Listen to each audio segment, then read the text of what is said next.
The Two Realms. Introduction. When thinking about the future of human society and the conflict between strong states and strong individuals, the possible outcomes we think about tend to be extremes. Either the states rule completely, or the individual does. This article presents a third option: the two realms, one for the state, the other for the individual. The stage. At opposite ends of the spectrum, we have the strong state and the strong individual. I use the word strong to emphasize the position taken. A strong state has the objective to stay strong. That means it mainly follows any lead to justify its power and control. It is important to see that the main definition and the basic justification of the state is the monopoly of violence over a certain territory and all people living in that territory. This monopoly is the intellectual reason why to have a state, and this monopoly is also the source of anything any state can do. There is no taxation without the monopoly of violence. There is no police, justice system, parliaments, etc., without the centralized control of violence. The state's objective is always maintaining a monopoly of violence. Everything that questions that monopoly is a danger to the state itself, and a danger to those people that are part of the state apparatus: politicians, bureaucrats, public service employees, police, firemen, and part of the health industry. On the other side of the spectrum, we have the strong individual. By definition, the strong individual seeks to rule himself. He or she claims a monopoly of violence over himself, by himself. As soon as a person refuses to accept the exclusive monopoly of the state on the exercise of violence, that person turns into a strong individual. In today's society, we have several groups of strong individuals, most of them calling themselves anarchists of some kind. But there are others, such as radical religious groups, that do not accept the state as the sole ruler. One of those groups I would like to call libertarian. For the sake of this discussion, we will state that libertarian groups consist of strong individuals that seek freedom of person, communication, commerce, and lifestyle. This categorization is not an attempt to define a party or an organization, but to classify a group of individuals. There is a third group to talk about: the people. We will call the vast majority of humans on state territory the people. These are individuals not employed by the state and not opposing the monopoly of violence. Most of the people are just fine with the existence of the state, taxes, welfare, etc. They do not oppose the status quo. Certainly they have details to complain about, but they do not question the concept of the state itself. For a large number of people, the state really brings great advantages. Just imagine that 40% of all Germans get 50% or more of their income through state wealth redistribution.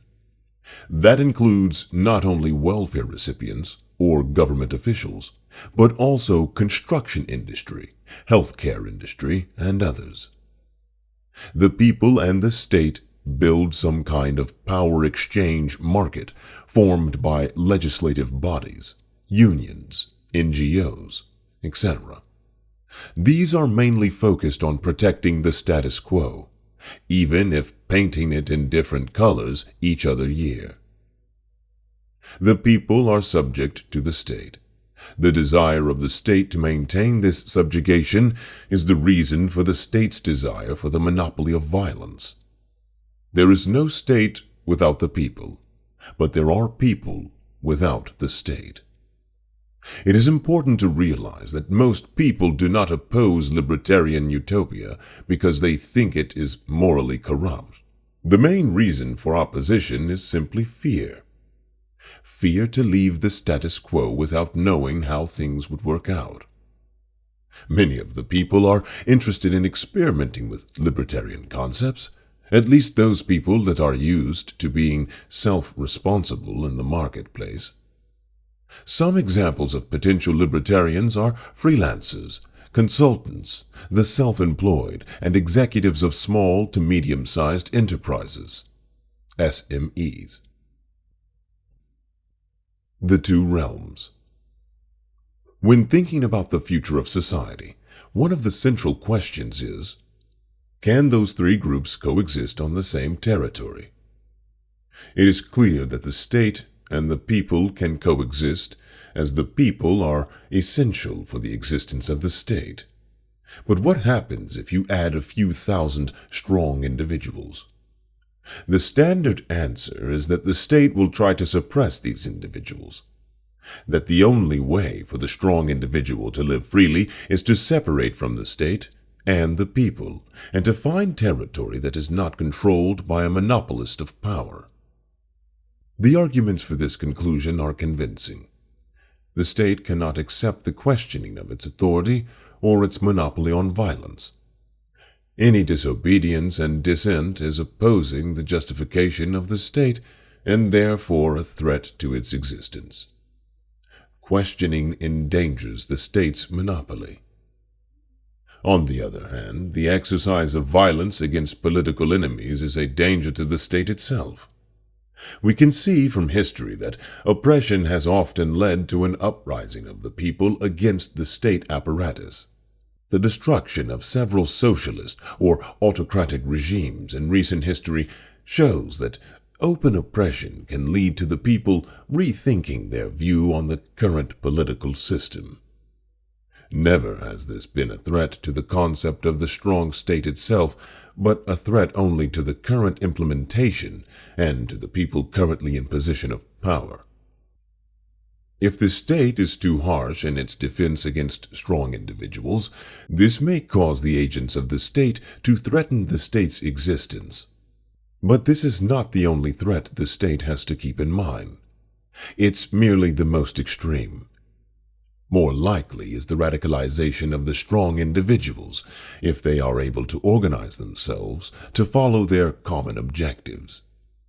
Since strong individuals tend to be well-educated, well-funded, and creative, they can be a strong enemy, especially their creativity and their independence from the restrictions of state laws and rules of conduct. All of this makes them a difficult adversary to fight. Strong individuals would very likely target the central infrastructure, instruments, and people that hold the state together. The state has much to lose in such a battle. An alternative could be the concept of two realms.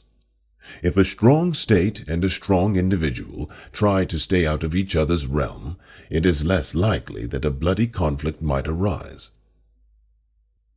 The two realms explored.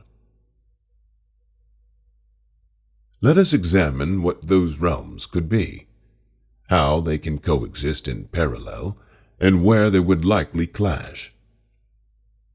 The state's realm is where the state rules exclusively and where the people are ruled.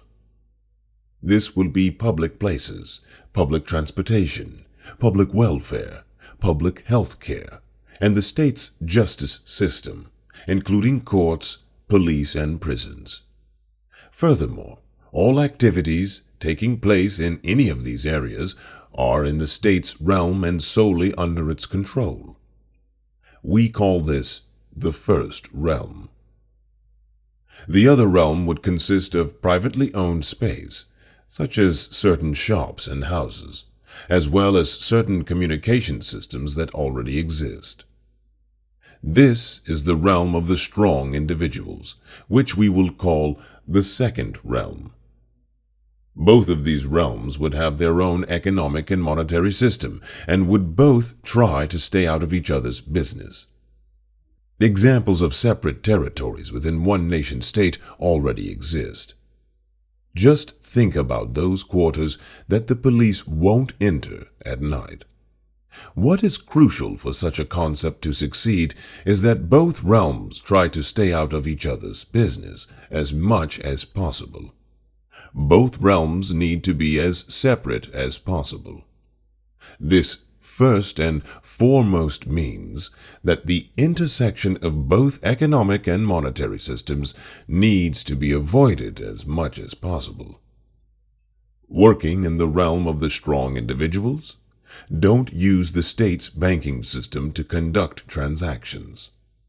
Working in the realm of the state, don't use the strong individual's money system to launder your proceeds. Separating the realms is crucial, but also having physical space to meet, trade, exchange, follow your lifestyle. Coffee shops, restaurants, free houses that are exclusively for the use of strong individuals. There is no substitute for sitting together to cooperate and collaborate. And these dedicated physical spaces build bridges for effective commerce. What about settling your transaction by exchanging real physical gold, or whatever medium of exchange you prefer? Or physically delivering goods to your customer? Those free zones don't have to be huge and protected by gunmen. Any coffee shop run by a strong individual can become such a place. Immigrant communities are an example for effective working structures of this kind. Furthermore, the realm of the strong individuals consists of unrestricted digital communication systems. Even today, we already have the means to exchange any data freely, unregulated, and anonymously. Systems like Tor and I2P are only the better known ones. The states have long realized that they will not be able to control those advanced communication systems. This is why they focus mostly on widespread, the people technology like short messaging service, telephone, client-server VoIP, standard email, web surfing, and so on. When putting the pictures together, we soon notice that these two realms cannot be completely separate. For a long while, the second realm will be too small to be completely economically sustainable. People that work in the second realm must still go shopping at a supermarket in the first realm. But the volume of cross-realm commerce can be massively reduced if there are physical bridgeheads that allow for physical commerce. The cost of transactions would be greatly reduced. Barter and the enforcement of contracts would become easier, etc. But we also have to admit that there is a big problem attached to those physical bridgeheads. The coffee shops, free houses, and rural communities where strong individuals connect. We would need to come into the light. Many of us are too paranoid to do so. The state could send agents that would get to know our faces. This is a very valid counter-argument. But we already know ways to protect ourselves. Separation of physical identity, communication identity, physical proxies, etc. already exist. And such things existed before and have been successfully used before by other underground movements that were much more a target than we are currently, or may ever be. End notes. We often discuss the possibilities of forming new states, to colonize the seas, the solar system, or to take over islands to form new societies. I don't want to wait that long. Waiting for a better world, a perfect place, turns the place into a utopia. Reality works by dreaming big dreams, but building with bricks and mortar. Don't get me wrong. I also have these big dreams. I look forward to my personal floating platform on the high seas. But today I would like to have a glimpse of this utopia in my real life. We have so many tools that we are already a power by ourselves. But to become more effective, to implement more of our dreams today, I believe we need to claim our realm.